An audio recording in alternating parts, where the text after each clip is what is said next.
Miqueias 7,18.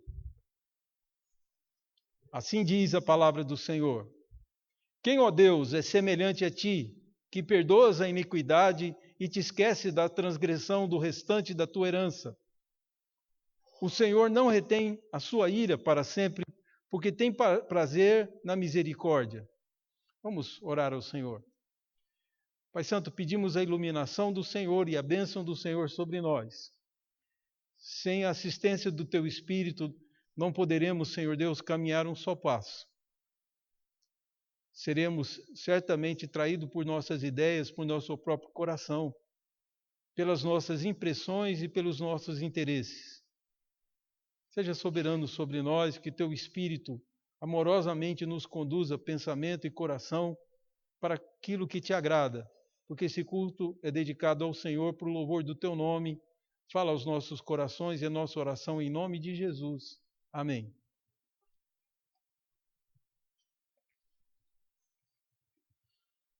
Amados, uma coisa que se descobriu, e que talvez você tenha experiência disso na sua própria vida, que um dos piores males que o homem enfrenta é a culpa. E por isso muitos se dedicaram a trabalhar a respeito dessa área e alguns até ficaram famosos. Aquele pensador conhecido como o pai da psicanálise, Sigmund Freud, com toda certeza entendeu isso e dedicou boa parte da sua obra ao estudo da culpa. O problema do homem trabalhar, dos meios humanos de trabalhar com a culpa, é porque geralmente eles tentam atingir o sentimento de culpa. E são duas coisas diferentes, a culpa e o sentimento, certo? Então muitas pessoas trazem alívio para o outro, tentando tirar o sentimento de culpa de dentro dele. E isso não é solução. O cristianismo se propõe a resolver o problema da culpa, e aí o sentimento desaparece por si só. A comparação que um psicólogo cristão e pastor chamado Jay Adams escreveu foi que você está dirigindo o seu carro na autoestrada e a luzinha vermelha começa a acender, mostrando que o seu motor está superaquecendo. Então, você abre o porta-luva, tira o martelo e rebenta com a luzinha vermelha, seu carro não vai passar por problema nenhum mais, o problema está resolvido. É assim? Pois é isso que nós fazemos. Se o sentimento de culpa, como todo sentimento, ele é a manifestação de que há algo errado em você, que precisa ser tratado. Eliminar o sentimento de culpa, qualquer psicólogo, qualquer psicanalista que se propuser isso, vai gerar bem-estar imediato. Mas um bem-estar que a longo prazo se torne malefício. Alguém uma vez imaginou que nós pudéssemos viver num mundo sem dor. E pensou, como seria maravilhoso.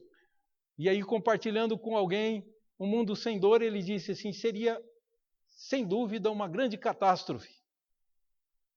Porque a dor é um alerta. Um homem deitado numa cama, não vê que a vela caiu na cama e pegou fogo. Se ele não sentir dor da queimadura na hora que está pegando fogo, ele vai morrer queimado. Ou vai ter parte do seu corpo destruída pelo fogo.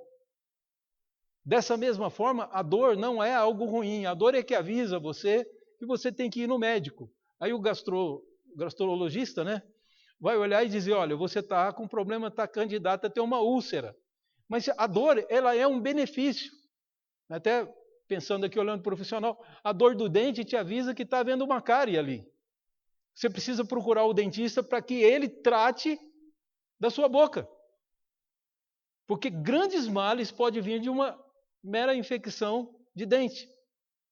Então, a dor ela não é nossa inimiga. Não é ela que precisa ser combatida, a dor. Da mesma forma, a dor da culpa, ou o sentimento de culpa, não é o endereço para o qual o homem deve se locomover e dedicar sua atenção para tentar aliviar a dor da culpa ou o sentimento de culpa. Ele precisa tratar o problema da culpa. É exatamente sobre isso que o profeta Miqueias escreve. Porque uma das formas que as pessoas têm é de diminuir o pecado. né? Todos nós aqui assistíamos, acho que a minha geração aí, assistiu uma novela que todo dia ia ao ar, um cantor conhecido por sua vida torta cantava uma música como tema da novela que diz: não existe pecado do lado de baixo do Equador. O lado de cima é o lado dos puritanos, dos presbiterianos, dos reformados, dos protestantes, Canadá, Estados Unidos. Mas do lado de baixo do Equador é Brasil, aqui a gente faz a coisa do nosso jeito. Essa ideia de tentar primeiro destruir o sentimento de culpa levou logo a sociedade a dizer que várias coisas que eram erradas não eram erradas. Eram erradas só do ponto de vista de alguns, mal orientados por religião. E daí as pessoas começaram a ver a religião como um perigo, porque a religião fala de culpa. E o ser humano não quer sentir culpa. Tirar culpa ou não, para ele é indiferente. Eu queria chamar a sua atenção para que, se algum religioso considera que as suas transgressões são pecadinhos, ele dificilmente terá gratidão a Deus. Tozer, um comentarista da Bíblia que foi pastor, um pastor inglês e médico, o Tozer dizia uma coisa curiosa, ele falou: nós não temos condição, a menor noção do que será graça se nós não tivermos a noção de quão grave é o nosso pecado. Uma coisa é proporcional. Então Jesus sentou junto com um homem na casa dele para tomar uma refeição, e esse homem comia com Jesus, mas julgando Jesus e inclusive dizendo: se esse homem soubesse quem é que está lavando os pés dele, que é uma prostituta, ele seria realmente profeta, mas ele está deixando uma mulher lavar os seus pés. E aquela mulher, chorando, lavava os pés de Jesus com as lágrimas e enxugava com o cabelo. E Jesus então faz uma pergunta, falou: tem um homem, só para a gente simplificar, que deve 50, um outro deve 500. Os dois têm a sua dívida perdoada. Qual dos dois amará mais aquele que perdoa a dívida? Falou: o que tem 500. Falou: pois é, essa mulher realmente é cheia de pecado. Por isso ela está tão agradecida e tão feliz pelo perdão que recebeu. Eu vim na sua casa, você não lavou meus pés, não ungiu minha cabeça, porque era o costume hebreu lavar os pés, que os pés vinham sujos de quem andava na rua. Imaginem que as cidades, o esgoto era céu aberto. Então vocês imaginam como era o pé de alguém na hora da refeição. A cadeira, na verdade o assento, era tipo um divã, em que a pessoa ficava deitada, comendo de uma mesa baixinha. Então os pés ficavam da altura da comida. Por isso era o costume lavar os pés. Como a gente lava as mãos antes da refeição, o costume hebreu era lavar os pés. E você queria homenagear alguém que te visitava, lavasse os pés deles. E Jesus diz: eu vim comer na sua casa e você não me lavou os pés. E ela lavou os pés a mim. Então Jesus demonstrando que se nós temos uma noção errada sobre nós, que nós somos, de alguma forma, bonzinhos, bons sujeitos, e que não temos pecado, diz João, nós somos mentirosos, enganamos a nós mesmos e estamos chamando Deus de mentiroso, porque a Escritura diz que somos gravemente pecadores. Não é pouca coisa. E o povo de Israel achou que estava tranquilo. O profeta Miqueias foi contemporâneo do profeta Isaías. Até as profecias parecem e são dirigidas da mesma forma. Uma das coisas que esse homem ia ver ainda, e ele prevê isso como profeta, ele avisa que Samaria seria derrotada. No começo do seu livro ele faz a pergunta: qual é o grande problema? Qual que é o pecado de Israel? Não é Samaria? E o pecado de Judá? Não é Jerusalém? Ele falou: porque Deus vai vir e vai destruir a ambos. E ele estava completamente certo. Dali, alguns poucos dias, porque em 700 ele viveu entre 700 e 650, esses 2 séculos, mas ele, em 722, o exército da Assíria invade e destrói completamente a nação do norte e domina sobre Samaria, capital do Reino do Norte. No Reino do Sul, ele ainda aguardava, e dali a alguns anos viria a tomada pela Babilônia e também o Reino do Sul seria destruído, seria dominado. Então esse profeta que viveu ali, entre a metade do 750 e 650, foi contemporâneo de Isaías, conheceu Isaías, e a sua pregação também se dirigia à parte como Isaías também dedicou a sua. E aqui, então, ele fala no livro todo a respeito da gravidade do pecado e da dureza com que Deus puniria o povo. A vergonha que Israel passaria por ter afastado-se do Senhor, que era a única proteção que eles tinham. E diante desse fato, só conhecendo a gravidade do pecado, só tendo alguém com a coragem para nos dizer a gravidade do problema, é que nós vamos tratá-lo. Então o profeta vem dizer: o que vocês fizeram não foi pouco. Há muita opressão no meio do povo, há muita gente sendo enganada, gente pobre que está sendo massacrada pelos ricos, e juízes que aceitam suborno.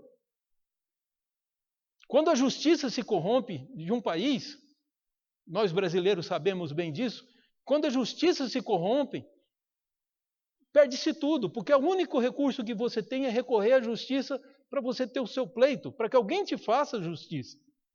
Quando os juízes se vendem, você perdeu tudo. E o livro de Miqueias denuncia que juízes de Judá, juízes de Israel, estavam aceitando suborno. Então, a nação estava toda errada.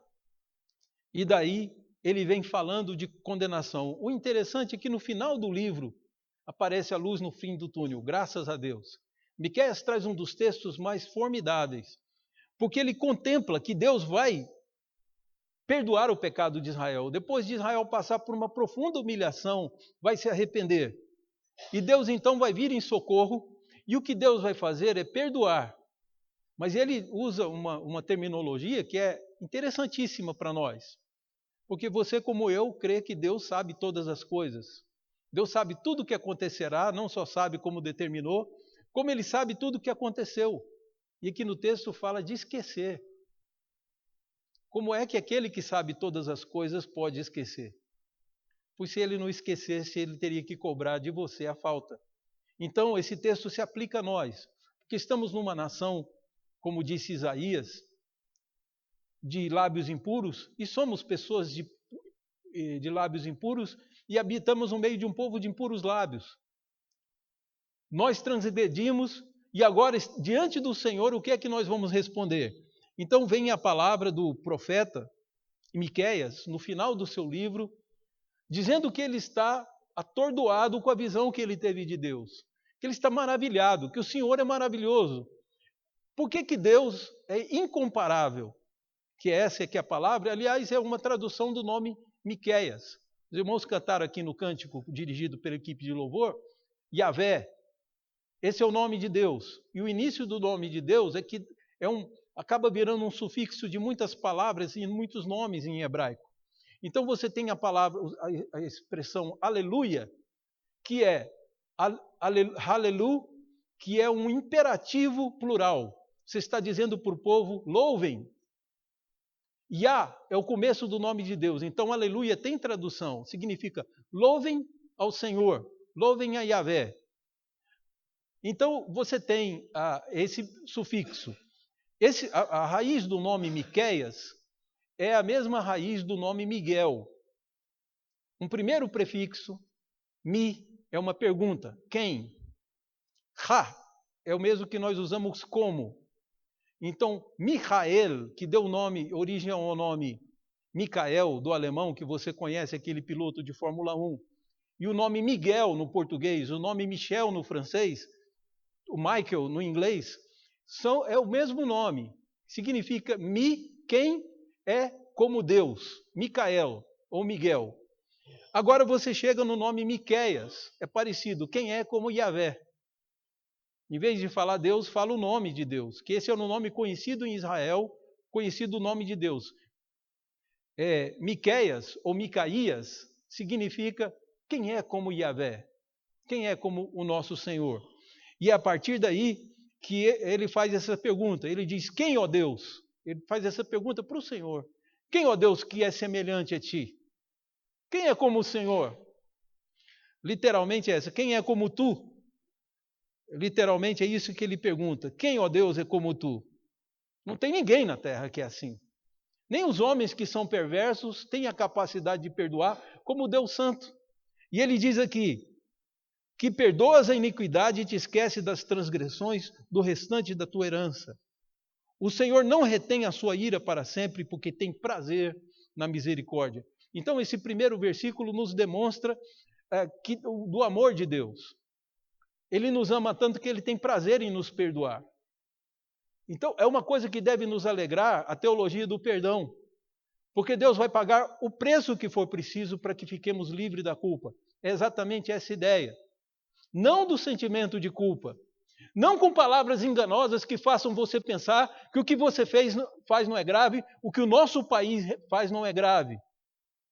Nosso país diariamente mutila, espanca os fracos, crianças, mulheres e idosos.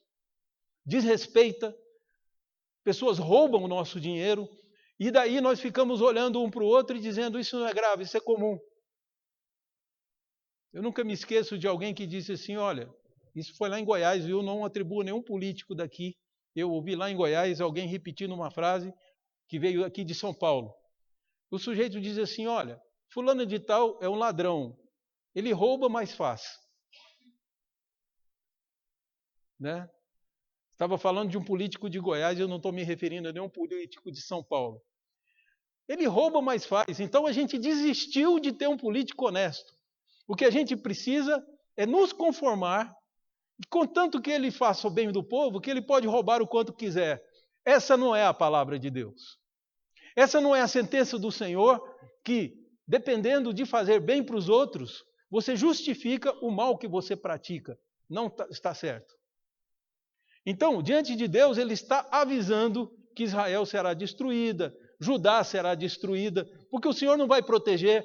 Não, o povo podia pensar, falou, temos o templo do Senhor, temos a arca do Senhor. Deus vai ser cúmplice das nossas más obras. Errado. Deus não compartilha de nada que há de errado. Para você ter ideia, enquanto Urias estava vivo, Deus não tocou em Davi. Urias morreu, achando que o melhor rei do mundo era o dele, o homem mais justo era Davi, e morre Urias, achando que a sua mulher era a mulher mais fiel.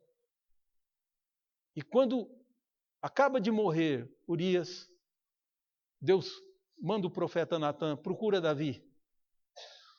E o profeta Natã, com muita habilidade, acaba colocando Davi contra esse tipo de coisa. É interessante a nossa maneira de proceder, né? Há um assalto e uma pessoa morre. Aí você diz assim, isso é muito grave. Aí alguém te diz, só que quem matou, o assaltante que matou, é o seu sobrinho. Aí você fala assim, ele é um coitado, não teve uma boa educação. Aí você vai dar várias justificativas. Deixou de ser grave. Mas só por causa disso ele vai passar agora 20 anos na cadeia.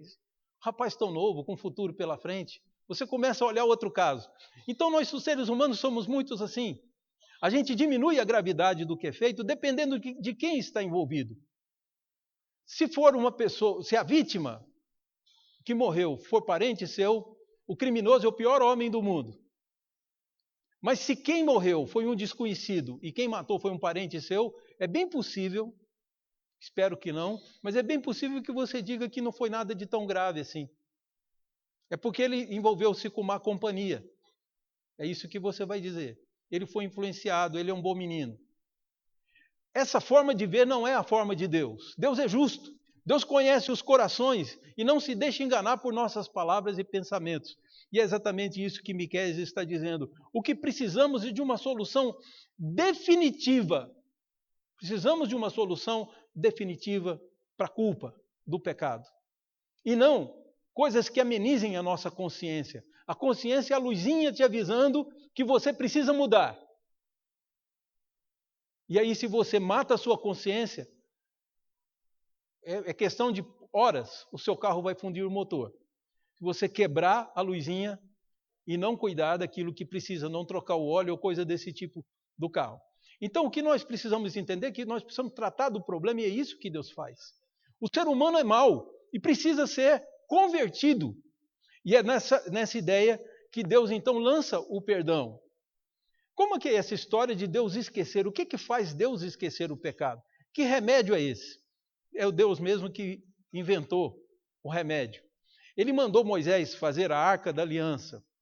A tampa da Arca da Aliança, que se chama propiciatório, era toda feita de ouro. E a madeira nobre e cheirosa, era aquilo que compunha a arca. Então, o que Deus disse? Que para se guardar dentro da Arca da Aliança as tábuas quebradas da lei, aquelas tábuas que Moisés quebrou e que depois foi feito réplica. Deus escreveu com sua própria mão, seu próprio dedo. Imagina uma coisa dessa. Você tem uma peça dessa de museu. Quanta gente... Aquilo que foi escrito com o dedo de Deus. Pois dentro da arca estava esse tesouro. Só que a tábua da lei estava quebrada e Deus olhava para a arca. Nem o ouro, a beleza do ouro, nem a riqueza do ouro e nem a preciosidade da madeira faziam com que Deus deixasse de enxergar as tábuas da aliança quebradas, as tábuas da lei. Então Deus olhava e via a tábua quebrada. O que podia impedir o olhar de Deus? Quando o sangue de um cordeiro puro era derramado por sobre a arca. Por isso ela chamava a tampa da arca de propiciatório. Era uma tampa que tinha uma escultura de 2 anjos se tocando com as asas, tampando os seus rostos, e nas extremidades ela tinha, nos cantos da arca, ela tinha uns chifres, pois aquilo era derramado sangue sobre a tampa da arca. E Deus não via mais as tábuas quebradas. Era assim que Deus esquecia, com o sangue de um animal puro. Não porque um animal inocente teria poder para mudar a perspectiva de Deus, mas porque Deus sabia que Jesus viria morrer na cruz. Então, o sangue de Cristo é que impedia que Deus visse. É por isso que Isaías diz que o contemporâneo de Miqueias, o castigo que nos traz a paz estava sobre ele. Alguém precisa ser castigado para satisfazer a justiça de Deus. Então ele envia seu filho. E aí nós conhecemos o versículo que Jesus diz para Nicodemos: porque Deus amou o mundo de tal maneira que deu o seu Filho unigênito, para que todo aquele que nele crê não pereça, mas tenha vida eterna. Que o Filho do Homem não veio para que condenasse o mundo, mas para que o mundo fosse salvo por ele. Jesus disse que a sua missão era salvar, que é essa a incumbência que seu Pai lhe deu. Então Jesus aceita a morte, e quando ele derrama o seu sangue na cruz do Calvário, ele na verdade lavou os pecados dos hebreus.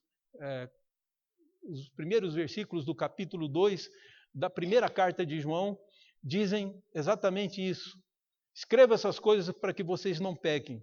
Todavia, se alguém pecar, temos um advogado diante do Pai, Jesus Cristo, o justo. E aí ele conclui: ele é a propiciação pelos nossos pecados. Lembra que a tampa chama propiciatório? Jesus é o sangue derramado sobre a tampa. E por que se chama propiciatório? É muito simples. Só você ligar para a raiz. Deus era contra o povo e se tornava propício.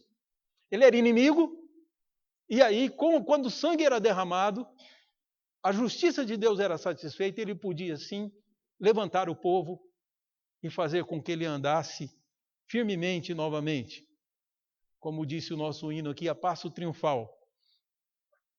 Então, a primeira questão é que Deus providenciou em Cristo Jesus perdão para nós. E aí que ele está avisando através de Miqueias que o povo de Israel teria perdão. Deus se esqueceria das suas transgressões. Deus não faria vista grossa. O nosso Deus não é assim. Ainda que digam que Deus é brasileiro, ele é muito diferente do brasileiro. O que o nosso Deus é, na verdade, ele não faz vista grossa, ele não se esquece meramente da transgressão, ele providencia que o pecado seja pago. E às vezes a gente não olha nessa perspectiva, mas eu falo sem medo de errar, que todo pecado que o homem praticou na terra será punido. Ou ele já foi punido no ano 30, daqueles que creem em Jesus, ou daqueles que não creem em Jesus vão ter que responder eles mesmos sofrendo punição na sua vida, no seu corpo, por não terem aceito a solução de Deus, de alguém se sacrificar no nosso lugar. Então, o versículo 2 mostra que essa situação nossa, a situação de Israel e a nossa situação de sentirmos o afastamento de Deus pelos nossos pecados, ela não vai durar para sempre. Vejam que se não é isso que ele diz, tornará a ter compaixão de nós, ou voltará a ter compaixão de nós, pisará aos pés as nossas iniquidades e lançará todos os nossos pecados nas profundezas do mar.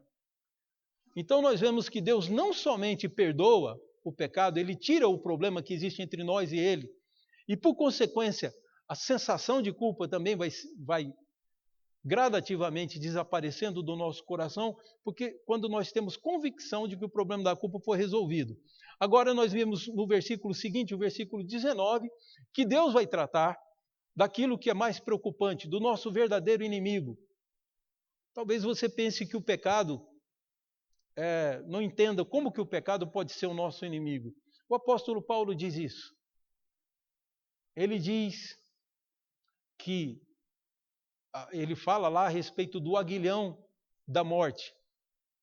O aguilhão da morte é o pecado. Você sabe o que é o aguilhão? Você já viu aqueles espetos que se usa na fazenda para fazer o boi? Porque o boi não adianta você pedir por favor, vamos para o pasto. Ele não vai. O boi é muito acomodado, né? Muito quietão, do jeitão dele. Então você precisa de um espetozinho, de um aguilhão. É tipo uma agulha grande, que você vai cutucar nele, para que ele, sentindo a dor, ele caminhe. Pois o aguilhão da morte é o pecado. Somos conduzidos à morte exatamente por causa do pecado. Deus resolve o problema do pecado, ele resolve o problema da morte também. É exatamente nessa perspectiva que vai andando. Mas Deus se levanta como um inimigo dos nossos pecados. Não de você mais. Você é que gerou o pecado. E ele agora te atormenta. O que Deus faz? Deus vem para a sua companhia, ele virá, voltará a ter compaixão de nós, pena do nosso sofrimento, das nossas lágrimas, dos nossos lares infelizes. Aí ele vem à nossa presença e ele começa a lutar contra a transgressão. Veja que é isso que diz aqui. Pisará aos pés as nossas iniquidades. É interessante. Pisará aos pés nossas iniquidades. O termo aqui não é pisar. O termo aqui, melhor traduzido, seria subjugará. Talvez você encontre numa versão em outra língua esse termo. Ele subjugará nosso pecado. Ele domina, ele vence o nosso pecado. Nossa iniquidade, para usar o termo correto. Aí você vai dizer assim, como que é isso subjugar? Na raiz da palavra está a ideia de você amarrar o inimigo, que aí ele não tem poder de fazer mal a você mais. Então Deus domina o inimigo e traz ele amarrado. As nossas iniquidades não terão poder mais de nos afetar, porque Cristo na cruz do Calvário venceu. Jesus amarrou tudo. O inimigo foi vencido. Quando ele disse está consumado, significava que aquilo que era o problema do homem foi resolvido. Se os homens iam vir para baixo das asas de Jesus, isso era uma outra história. Mas a grande questão da humanidade foi resolvida no Calvário por Jesus, dizendo, e disse exatamente isso, voltará a ter compaixão de nós, pisará aos pés as nossas iniquidades, vai subjugar as nossas iniquidades, e em seguida lançará todos os nossos pecados, todos eles, no fundo do mar. Vejam que extraordinário essa mensagem de Miqueias. Está dizendo, vocês estão incomodados, estão tristes. No futuro, quando vocês tiverem vergonha do que praticaram, vocês terão alívio quando lembrarem que o Senhor vai pegar todos os pecados, vai se esquecer deles e vai jogar no fundo do mar. Que maravilha! Só Deus mesmo para fazer isso. Mas Ele não deixa você e pecado conviverem juntos mais. Porque o pecado, ele tem o dom de incomodar você, de estar sempre lembrando. Aí quando o inimigo vem e sussurra no meu ouvido, a respeito de algo errado que eu fiz, a minha resposta para ele é sempre essa: Cristo na cruz. Aqui eu pus num boletim certa vez de um homem que era tetraplégico. E todo mundo ia visitá-lo, e ele dava um bom testemunho de Jesus, evangelizava quem ia confortá-lo na sua casa e tudo mais. E um dia alguém que foi lá, ser entrevistado com ele, ouviu falar de Jesus, perguntou para ele: vem cá, você nunca fica triste de que as outras pessoas possam andar normalmente e você está aí numa cadeira de roda? Ele diz várias vezes: eu fico triste. Satanás vem para mim e diz assim: é esse Deus que você ama? Cadê ele? Você está aqui na cadeira de rodas e seus amigos estão passando na frente da sua casa, todos andando, jogando, praticando esporte. Falei, e aí, como que você resolve essa questão? Eu disse, eu aponto a cruz para Satanás e ele vai embora. Porque a cruz é a maior prova do amor de Deus. Deus me amou a ponto de Jesus morrer. Logo eu vou estar livre dessa cadeira. Quando Cristo voltar, nossos corpos serão transformados e serão corpos incorruptíveis. Então por que eu vou duvidar que se Deus me ama quando Ele já provou que Cristo na cruz morreu no meu lugar? Então é exatamente isso que Miqueias está levantando, mostrando que Deus pisará, dominará os nossos pecados, amarrará e trará cativo o pecado e lançará os nossos pecados nas profundezas do mar, ou no fundo do mar. E daí porque que às vezes eu sou contra o testemunho. Às vezes se escuta muita coisa horrorosa. No passado eu fiz isso, eu sacrifiquei crianças no ritual de Umbanda e tal, e gente vai dar testemunho na igreja.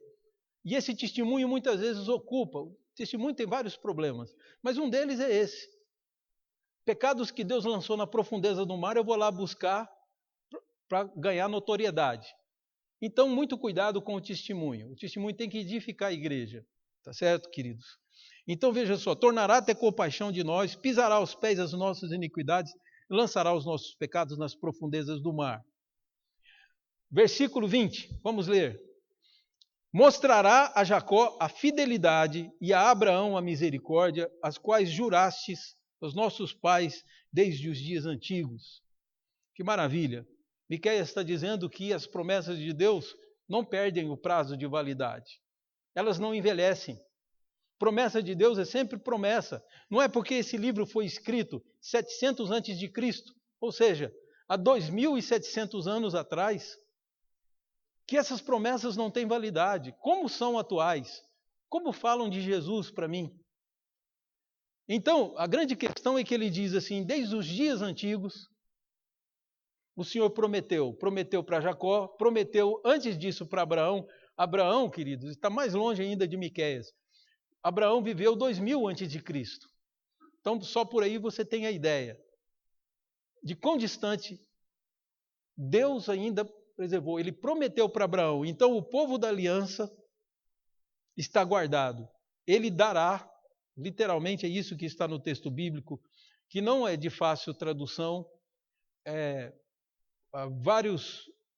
várias ajudas são usadas para os tradutores, que são a versão em grego, a versão em copta e siríaco, várias as versões que nós podemos ter hoje, que ajudam a compor o pensamento que está aqui. Mas aqui é interessante que ele diz, dará a Jacó a verdade. Literalmente é isso que está escrito aqui. Jacó receberá de Deus a verdade, porque Deus não mente. Deus não traz falsas soluções. Deus não está preocupado em meramente nos aliviar das dores, como está preocupado realmente em derramar sobre nós a sua graça. Então ele diz, mostrará a verdade a Jacó e a misericórdia ele vai mostrar a Abraão. Então aquilo que foi prometido. E aí você pensa, Jacó, o outro nome de Jacó é Israel. E no Novo Testamento somos chamados de o Israel de Deus. E descendentes de Abraão pela fé. Não é isso que Paulo escreve aos Gálatas? Logo, essas promessas são extensivas a você. Aqui está visualizada a igreja que ia mostrar Jesus para os hebreus, e assim, alguns hebreus foram salvos com certeza, porque conheceram essa graça salvadora e os planos de Deus. Deus prometeu aos pais e Deus cumpriu em Cristo. Jesus é o cumprimento da promessa. É interessante, Jesus falando para os hebreus, disse assim: vocês gostam de examinar as Escrituras porque acreditam que nelas vocês vão ter vida eterna, pois elas testificam a meu respeito. Os judeus rejeitavam Jesus, mas eram apegados à Escritura. E Jesus diz: como pode ser isso? As Escrituras falam de mim, como o profeta Isaías e o profeta Miqueias. Então, é extraordinário, queridos, que tenhamos essa bênção do Senhor, que é esse texto de Miqueias, que é para que você não sofra. Mesmo assim, pode ser que o que você tenha feito é tão grave que talvez você não consiga se perdoar. O seu coração ainda te acusa, mesmo Jesus tendo morrido na cruz. E eu queria te convidar que você então lesse, conhecesse o que João diz no capítulo 5 da primeira carta dele. Ele diz: amados, se o nosso coração não nos condena, estejamos firmes diante de Deus. Isso é maravilhoso. Mas ele diz, um pouco antes: se todavia o nosso coração nos condenar, Deus é maior do que o nosso coração e conhece todas as coisas. Eu não sei o que você fez que te incomoda, mas Cristo já lavou no seu sangue. Merecer você não merece, mas Ele tomou o seu lado e se tornou inimigo das suas transgressões. Não é meramente inimigo de Satanás, ele está pisando, dominando todo o pecado que vem exercer sobre nós força, causar tristeza, etc. Ele está dominando, amarrando, lançando nas profundezas do mar para que ninguém lembre dele mais. E aí, por isso é que no Novo Testamento o apóstolo Paulo, que foi perseguidor da igreja, escreve o seguinte: que não há nenhuma condenação para os que estão em Cristo Jesus. E no final do capítulo, isso no início do capítulo 8. Mas é interessante que ele diz assim, que nem morte, nem vida, nem coisas do presente, nem do porvir poderão nos separar do amor de Deus, não é isso? A gente gosta tanto desse texto. Pois se lembre, querido, do que ele diz no começo. Que diremos à vista dessas coisas? Se Deus é por nós, quem será contra nós? Quem nos acusará diante de Deus, quando é o próprio Deus quem nos justifica em Cristo Jesus? São palavras de Paulo para que nós tenhamos conforto. O cristianismo não está preocupado em aliviar o seu sentimento de culpa. Está preocupado, sim, em que você entenda que Deus perdoa definitivamente. Quem é da sua aliança, como disse aqui, Jacó e Abraão circuncidaram seus filhos como sinal de aliança. Os hebreus todos, filhos descendentes de Abraão e de Jacó, eram circuncidados como símbolo da aliança. Celebre a aliança sua com o Senhor, com o batismo, quem não foi batizado, e quem já foi batizado, alegre-se no Senhor. O batismo não tem poder nenhum para nos livrar da culpa, mas é o ritual de entrada de uma aliança feita com Deus.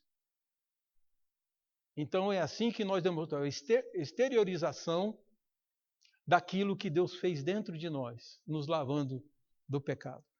Então, queridos, meu convite é que você venha usufruir dessa maravilha, desse perdão que custou tão caro.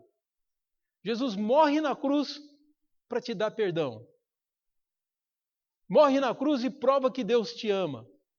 Está lá em Romanos 5. Deus prova o seu amor para conosco pelo fato de ter Cristo morrido por nós quando nós éramos inimigos.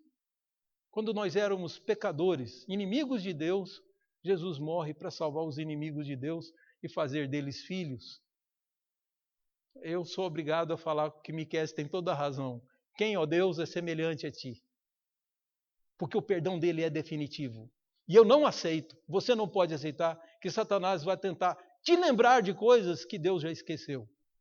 Se o Senhor não se lembra, muito menos eu devo me lembrar. Está tudo na profundeza do mar.